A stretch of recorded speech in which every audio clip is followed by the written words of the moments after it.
Vosaltres, quines penseu que són les mancances que té la gent gran a Palma? Doncs mira, moltes, però sobretot els centres de dia.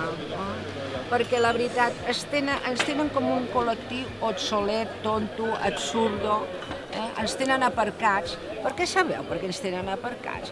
Perquè els que cobrem pensió els hi fem nosa i a més som els únics que ens mobilitzem. Jo trobo que d'ençà que mos han jubilat ens sentim un poc més majors i la preocupació a part de la salut és ser útils o sentir-te útil. I hi ha moltíssima gent que ho encara més o manco bé, però n'hi ha molta que no ho sap encara. Per tant, se troben molt tots sols.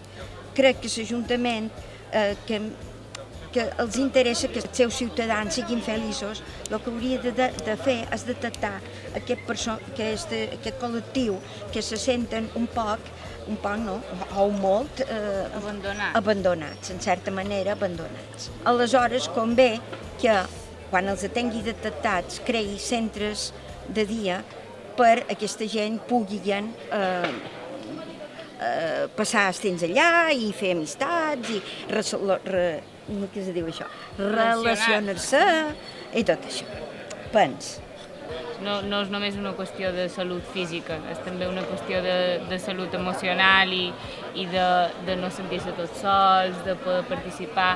I jo que estic amb vosaltres en molts de llocs i compartim espais, que trobeu que vos donen aquests espais intergeneracionals, això?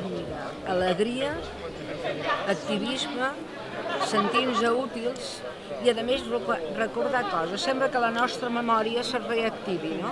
La millor manera de tenir una vida més sana és estar actiu, fent coses i fugir d'allò d'aquesta joventut d'avui en dia.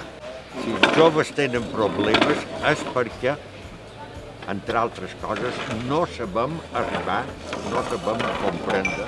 I els problemes que podria començar a solucionar l'Ajuntament, per exemple, és l'adequació d'habitatges per la gent gran, l'adequació del transport públic en qüestió d'accessibilitat, de freqüències, els centres de dia, els centres comunitaris o els centres de trobada que fossin autogestionats, que no és una manera de participar i de ser corresponsables i de sentir-se útils. Perquè hi ha certa tendència també dins les polítiques de gent gran a no tenir en compte que la gent gran a infantilitzar-les, no? És a dir, i per això també és important que els espais per la gent gran també siguin autogestionats, perquè qui té més experiència i sap el que vol que l'experiència que vos ha donat els anys. El que mos agrada. I el que vos agrada fer. Claro. Que a mi ni m'agrada cuinar, ni m'agrada fer pastels i ni m'agrada cosir. Llavors què he de fer? Què he de fer? Bueno, doncs mira, així, però bueno, els hi surt malament la jugada, perquè avui els que més es mobilitzen són els vells per demanar el tema de les pensions. I crido als joves que ens ajudin, que al fin i al cap, si ho aconseguim per nosaltres, ho aconseguim per vosaltres.